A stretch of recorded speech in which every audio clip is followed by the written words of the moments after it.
Kulo niku mulai ngaji riyen itu mengumpulkan beberapa hadis tasbih yang tentang metode kalimatnya, bukan metode keyakinan. Nah, keyakinan tentu kita dalam hadis selalu mau contoh tasbih, tapi ada metode kalimat. Metode kalimat itu begini, misalnya Sayyidah Juwairiyah ini kalau cerita riwayat dulu. Sayyidah Juwairiyah itu kan Kanjeng Nabi kalau gilir istrinya itu misalnya habis subuh selesai, terus Nabi mau ke masjid. Ketika Nabi mau sholat subuh, Juwairiyah itu masih wiridan. Ketika Nabi sudah dari masjid, sudah sampai waktu duha. Waktu duha menurut standarnya ulama itu min dulu isamsi ila qadri rumhin. Terus kira-kira itu cara batas pandangan mata itu 7 meter dari ufuk. Final grill air. Wong kuno nak darani kadar tak penumbang gitu. Ya kira-kira 7 meter dari pandangan mata dari nopo ufuk. Ini rumah. Berarti nak wiridane mulai 4:30 nganti jam 5:30. Lha tak warai carane bener tapi rada nakal lah warai. Dari Kanjeng Nabi bargo juga. Lama udah ana nakale kaya Nabi. Lah Kanjeng Nabi bar subuh niki. Wiria, lho kok wiridan. Lho mulai mau wiridan. Wah, aku mau maca 4 kalimat tapi ya wiridan mau sik unggul macanganku. Lha iki tenan lho terbiyen. Ya mau sik wiridan. Aku mau 4 kalimat, nak mbok waca ping 3 banding mbok wiridan mulai napa? Ini kan sampean roh sanate wiridan. Ini itu Kanjeng Nabi carane wiridan, satu kata itu dirangkai, kemudian diyakinkan meninsijam, menyatu dengan fakta alam. Mari sampean kudu syukur ya. Sing elek, sing ganteng, sing duga, sing marah kudu syukur. Engko tak waki jari. Mergo ini ngaji terlambat panjang kula nyai. Jadi mulai tahun 1431 sampai 1430 napa? Ini tak bari pas maghrib. Itu maghrib itu wis mlebu tahun 1430. Jadi ngaji terlama dalam sejarah saya. Jadi melewati antar tahun. Antar tahun. Ini kalau niati nangin dalam. Kalau nu gak ada adat anjani itikaf riyen biasa itikaf diambang. Masa gitu umat ngajak Mustafa bareng. Kanjeng Nabi cara ngajari kita begini. Niki dan ini mesti tak sanggup mati. Kalau nak sanggup mati nampak mencukup. Hanya saya sudah benar. Tapi jangan tak sanggup nih benar urip. Jadi begini ya. Subhanallah itu kata sakral yang diwariskan mulai Nabi Ibrahim sampai ke Nabi Muhammad Shallallahu Alaihi Wasallam. Artinya Subhanallah itu maha suci Allah. Maha suci itu artinya ya tidak terbayang kayak apa bentuknya, terus kayak apa irodahnya, kayak apa maunya itu tidak terbayang. Ya sudah, pokoknya Allah itu suci. Meskipun kita tidak pernah bisa menghadirkan makna kesucian itu sendiri kayak apa. Tapi kemudian sucinya Allah itu gimana? Kata Nabi ada tolki ya sejumlah makhluknya Allah. Wong elek, wong pincang, wong nakal, maling, bentuk bajingan. Pokoknya ada tolki. Kula nu maca tasbih jenengan Gusti sejumlah makhluk jenengan.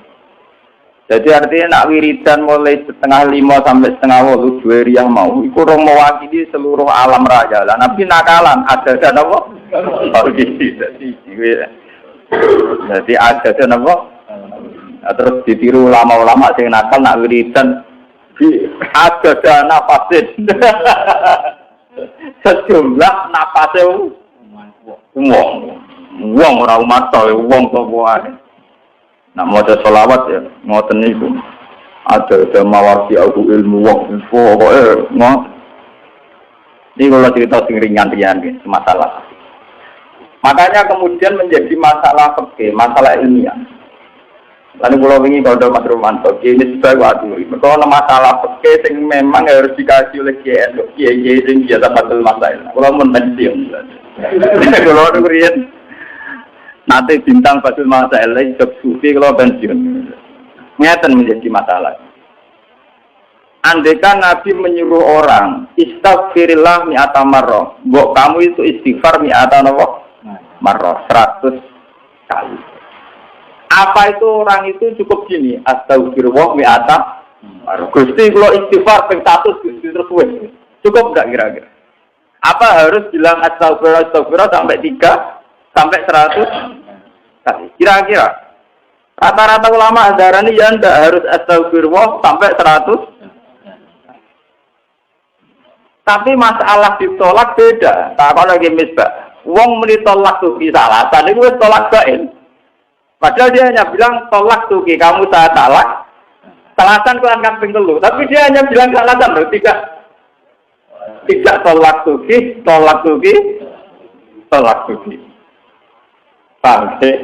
Sehingga itu menjadi masalah ilmiah. Paham ya? Ketika Nabi bilang istaghfirillah mi'ata marrah. Itu kan kita harus bilang astaghfirullah sampai 100 kali.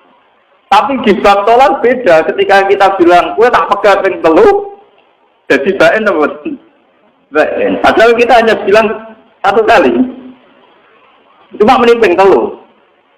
Ya, tapi misalnya rokin tak jotos pimisan. Tak jotos ping 3 kan tetap lara pisan tolong. Yang kena apa? Ini masalah begini. Ini ngerungok tenang. Tapi itu kan ada.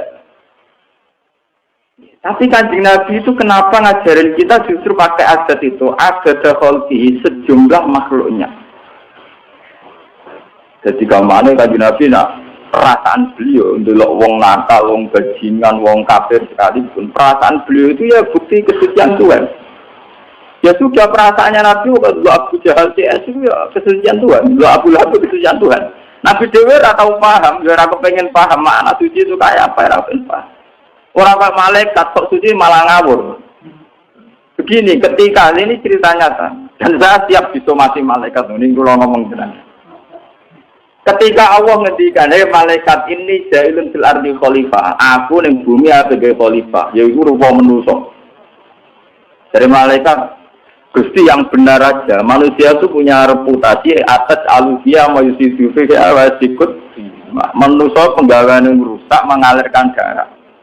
Wanah nunusab buhu bihamdika nusab disura. Kita ini yang sering membaca tasbih, kenapa kalah sama manusia yang potensinya ya diikut? Kenapa malaikat disalahkan Tuhan? Dari wong sing ahli ilmu hakikat ya malaikat itu beda. Ya ana ngawure malaikat. Wong muni maha suci kok curiga Tuhan kurang pertimbangan. Jadi seakan-akan malaikat iki pancen keliru, lama tenan. Lho wis muni maha suci kok curiga pangeran kalah pertimbangan. Muni apa karo dasane tak pikir pertimbangan Anda ada aku. Paham?